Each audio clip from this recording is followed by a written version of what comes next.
মাননীয় স্বরাষ্ট্রমন্ত্রী আজকে উপস্থিত আছেন। উনি একবার না দুইবার না কয়েক দফা আমাদেরকে আশ্বস্ত করেছিলেন বাংলাদেশে আর মবের কালচার হবে না। পার্লামেন্টে হাতাহাতি মারামারিতে জড়ালেন রুমিন ফারহানা। এদিকে আজকে সংসদে রুমিন ফারহানা রাষ্ট্রমন্ত্রীর মধ্যে কঠিন লড়াই হয়েছে। বর্তমান সরকার অর্থাৎ বিএনপি যদি ক্ষমতায় আসে, ব্যারিস্টার রুমিন ফারহানা বর্তমান সরকারের সংসদে সব থেকে মাথা ব্যথার কারণ হয়ে যাবে। ব্যারিস্টার রুমিন ফারহানা সেই সংসদের শুরু থেকেই কিন্তু জুলাই সনদ থেকে শুরু করে দর্শক নানা ইস্যুতে কিন্তু আলোচনায় রয়েছেন স্বরাষ্ট্রমন্ত্রী সালাউদ্দিন আহমেদ। আজ আর সংসদ অধিবেশনে দর্শক ব্যারিস্টার রুমিন ফারহানা কিন্তু এই স্বরাষ্ট্রমন্ত্রী সালাউদ্দিন আহমেদকে কিন্তু দর্শক একেবারে কঠিন ধোলাই করে দিয়েছেন। আপনারা তো জানেনই দর্শক ব্যারিস্টার রুমিন ফারহানা কথার যুদ্ধে ঠিক কতটা পারদর্শী, আর সেই হিসাবেই কিন্তু দর্শক আজকে সংসদে কিন্তু স্বরাষ্ট্রমন্ত্রী সালাউদ্দিন আহমেদকে কিন্তু দর্শক একের পর এক কিন্তু কথার জালে ফাঁসিয়ে কিন্তু দর্শক একেবারে তুলোধনে করে দিয়েছেন ব্যারিস্টার রুমিন ফারহানা। তবে ঠিক কি বিষয় নিয়ে করেছে দর্শক এবং মূল বিষয়টা কি সেটার বিস্তারিত নিয়ে কিন্তু আমরা খুবই গুরুত্বপূর্ণ একটি রিপোর্ট আপনাদের জন্য সাজিয়েছি, যেখানে আপনারা স্পষ্টই কিন্তু সংসদ অধিবেশনে ব্যারিস্টার রুমিন ফারহানা কি বলছেন স্বরাষ্ট্রমন্ত্রী সালাউদ্দিন আহমেদকে ইঙ্গিত করে সেটা কিন্তু আপনারা দেখতে পাবেন। তাই আপনার কাছে অনুরোধ থাকবে দর্শক আমাদের আজকের এই খুবই গুরুত্বপূর্ণ নিউজ আপডেটটি দর্শক অবশ্যই শেষ পর্যন্ত দেখবেন এবং শুরু করার আগে অবশ্যই ভিডিওতে একটি লাইক দিয়ে দর্শক সম্পূর্ণ ভিডিওটি কন্টিনিউ করবেন। তাহলে চলুন সম্মানিত প্রিয় দর্শক এখানে দেরি না করে আপনাকে সেই মূল ভিডিওটি দেখিয়ে নিয়ে আসি, যেখানে ব্যারিস্টার রুমিন ফারহানা কথা বলছেন স্বরাষ্ট্রমন্ত্রী সালাউদ্দিন আহমেদকে নিয়ে। মাননীয় স্বরাষ্ট্রমন্ত্রী আজকে উপস্থিত আছেন। উনি একবার না দুইবার না কয়েক দফা আমাদেরকে আশ্বস্ত করেছিলেন বাংলাদেশে আর মবের কালচার হবে না। মাননীয় স্পিকার, বিশ্বের বিভিন্ন দেশে নানান রকম সংস্কৃতি থাকে, নাচের সংস্কৃতি, গানের সংস্কৃতি, অভিনয়ের সংস্কৃতি, কবিতার সংস্কৃতি। আমাদের দেশে মাননীয় স্পিকার গত 1.5 বছর এবং এরপরে গত 2 মাস ধরে আমরা মবের সংস্কৃতি দেখলাম। আমরা দেখলাম বাংলাদেশ ব্যাংকের গভর্নরকে মব করে সরানো হয়েছে, আমরা দেখলাম বাসসের প্রধানকে মব করা হয়েছে, বরিশাল আদালতের প্রাঙ্গণে মব হয়েছে, সুপ্রিম কোর্ট লয়ার্স রুমে মব হয়েছে, ডেইলি স্টার প্রথম আলো ভাঙা হয়েছে, চট্টগ্রামে 1.5 বছর আগে নেচে গেয়ে নাচ এবং গানের মাধ্যমে মব তৈরি করে ছিনতাইকারী সন্দেহে পিটিয়ে মারা হয়েছে, কুষ্টিয়ায় একজন কথিত পীরকে পিটিয়ে মারা হয়েছে কিছুদিন আগে। মাননীয় স্পিকার, আমাদের সম্মানিত মাননীয় স্বরাষ্ট্রমন্ত্রী আজকে উপস্থিত আছেন। উনি আমাদেরকে আশ্বস্ত করেছিলেন বাংলাদেশে বিচারহীনতার সংস্কৃতি হবে না। উনি আশ্বস্ত করেছিলেন বাংলাদেশের মানুষ ন্যায় বিচার পাবে, কিন্তু আমরা দেখলাম একটির পর একটি জায়গায় মবের ঘটনা ঘটেই চলেছে। আজকে আমাদের স্বরাষ্ট্রমন্ত্রী উপস্থিত আছেন, আমি ওনার দৃষ্টি আকর্ষণ করে বলি, আজকে মাননীয় প্রধানমন্ত্রীও একই ধরনের কথা বলেছেন। মানুষ যখন ন্যায় বিচার পায় না তখনই এইরকম সংস্কৃতির বাড়ে এবং মানুষ এই ধরনের সংস্কৃতিতে জড়িয়ে যায়। মানুষের মধ্যে হতাশা আছে, মানুষের মধ্যে ক্ষোভ আছে, মানুষের মধ্যে তীব্র বৈষম্য আছে এবং সর্বোপরি আছে দৃষ্টান্তমূলক শাস্তির অভাব। গত 1.5 বছর আগে চট্টগ্রামে মব করে যেই লোকটিকে পিটিয়ে মারা হয়েছিল তার বিচার এখন পর্যন্ত হয়নি। মাননীয় স্পিকার, ব্যারিস্টার রুমিন ফারহানা আজ থেকে অনেক মাস পূর্বে একটা কথা বলেছিলাম। ব্যারিস্টার রুমিন ফারহানাকে যেদিন বহিষ্কার করা হয় সেদিন বলেছিলাম বর্তমান সরকার অর্থাৎ বিএনপি যদি ক্ষমতায় আসে, ব্যারিস্টার রুমিন ফারহানা বর্তমান সরকারের সংসদে সব থেকে মাথা ব্যথার কারণ হয়ে যাবে। ব্যারিস্টার রুমিন ফারহানা সংসদকে উত্তপ্ত রাখবে। ব্যারিস্টার রুমিন ফারহানার প্রেসার এই সরকার নিতে পারবে না, সেটা আজ সংসদে ব্যারিস্টার রুমিন ফারহানা প্রমাণ করে দিয়েছে। ব্যারিস্টার রুমিন ফারহানার মতাদর্শ কিংবা তার আদর্শ কিংবা ব্যক্তিগতভাবে তাকে আপনারা অপছন্দ করতেই পারেন, কিন্তু ক্ষমতাকে বারবার প্রশ্নবিদ্ধ করা, ক্ষমতাকে বারবার বৃদ্ধাঙ্গুলি দেখানো, ক্ষমতার মসনদকে তর্কের মধ্যে রাখা, এই কাজটা ব্যারিস্টার রুমিন ফারহানা করে গেছে। আওয়ামী লীগের শাসনামলে 17 বছর ব্যারিস্টার রুমিন ফারহানা যেভাবে সামাজিক যোগাযোগ মাধ্যম মেইনস্ট্রিম মিডিয়াতে নিজেকে উত্থাপন করেছে, নিজেকে সমালোচনার কেন্দ্রবিন্দুতে রেখেছে, বাংলাদেশ আওয়ামী লীগের গভীর সমালোচনা করেছে, কঠিন সমালোচনা করেছে, এটা কিন্তু আমরা দেখেছি। এখন এই মুহূর্তে বিএনপি সব থেকে বড় বিপদে পড়বে ব্যারিস্টার রুমিন ফারহানার কারণে।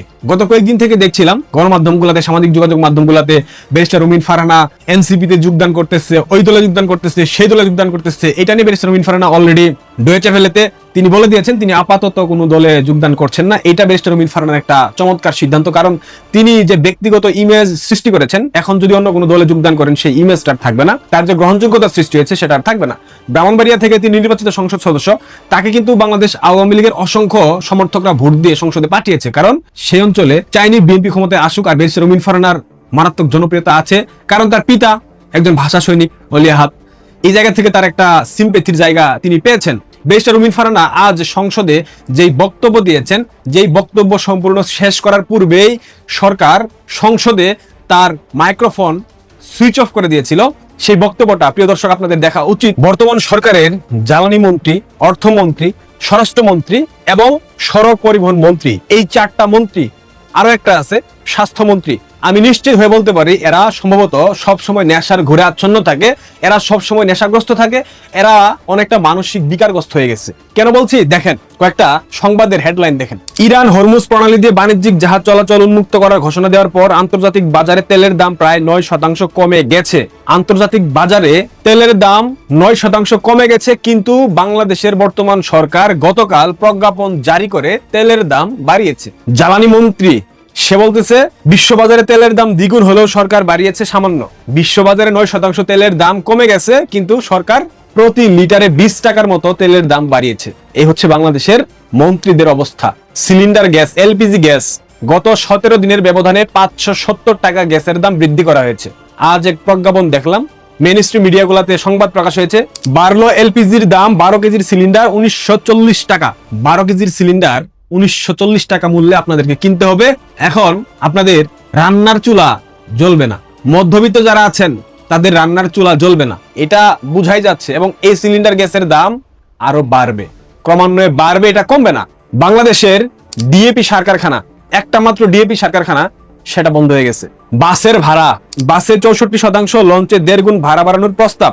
I have a plan for the people for my country, I have a প্ল্যানের চমৎকার বাস্তবায়ন চলতেছে বাংলাদেশের বর্তমান সংসদে। বর্তমান সরকার চমৎকার ভাবে বাস্তবায়ন করছে। আমাদের কার্ড বাবা, আমাদের তেল বাবা, আমাদের জ্বালানি বাবা, আমাদের স্বাস্থ্য বাবা, আমাদের সার বাবা, আমাদের শিশু মুক্তিযোদ্ধা, তিনি চমৎকার ভাবে তার প্ল্যান বাস্তবায়ন করছেন।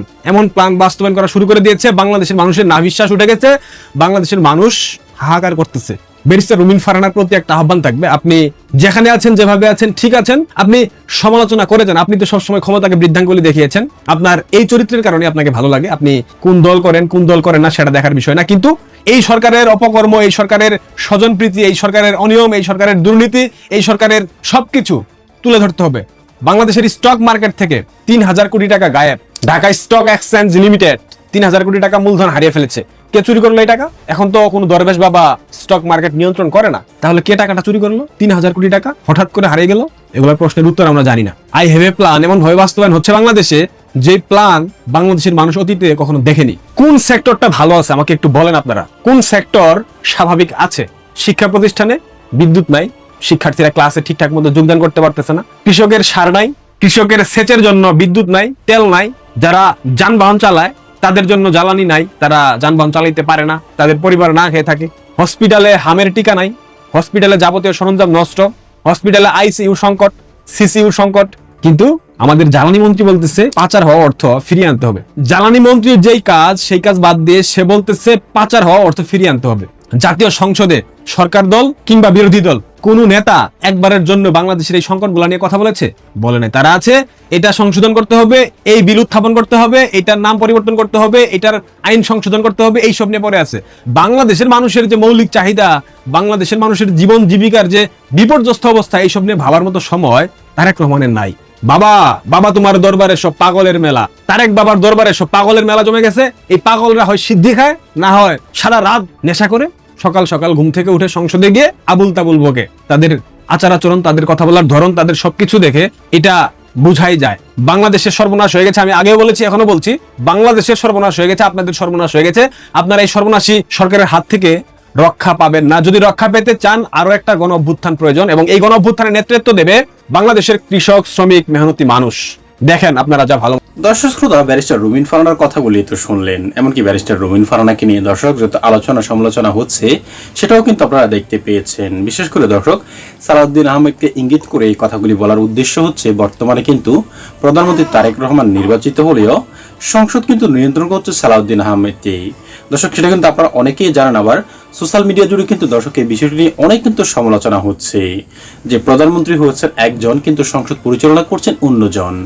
এ নিয়ে কিন্তু অনেকটাই কিন্তু বিতর্ক চলছে। তবে দর্শক ব্যারিস্টার রুমিন ফারহানা যে কথাগুলি বলেছে দর্শক, সেটা কিন্তু দেশ এবং জাতির জন্য অত্যন্ত গুরুত্বপূর্ণ। এমনকি ব্যারিস্টার রুমিন ফারহানা দর্শক একটা কথাও কিন্তু ফালানোর মতো নয়। আর আমার মুখের উপর সত্য কথা বলাতেই কিন্তু রুমিন ফারহানা কিন্তু বিএনপি থেকে বহিষ্কার হয়েছে। তবে দর্শক এখন কিন্তু অনেকটাই কিন্তু গুঞ্জন উঠছে যে ব্যারিস্টার রুমিন ফারহানা অন্য কোনো দলে হয়তো বা যোগ দিতে পারে অতি শীঘ্রই। আর সেটা হলে দর্শক কেমন হবে সেটা তো আপনারা বুঝতেই তো পারছেন। সংসদ একেবারে গরম হয়ে যাবে, এটাই কিন্তু আমি মনে করছি। সম্মানিত দর্শক শ্রোতা, আপনার কি মনে হয় ব্যারিস্টার রুমিন ফারহানা অন্য কোনো দলে যোগ দিয়ে দর্শক সংসদে কথা বলা অবস্থা দর্শক কি অবস্থা হবে সেটা কিন্তু অবশ্যই আপনারা বুঝতেই পারছেন। সম্মানিত দর্শক শ্রোতা, এই সম্পর্কে আপনার মতামত কি সেটা অবশ্যই আমাদের কমেন্ট বক্সে লিখবেন। আজ এ পর্যন্ত, ভালো থাকবেন সকলে, আশা করি। খোদা হাফেজ।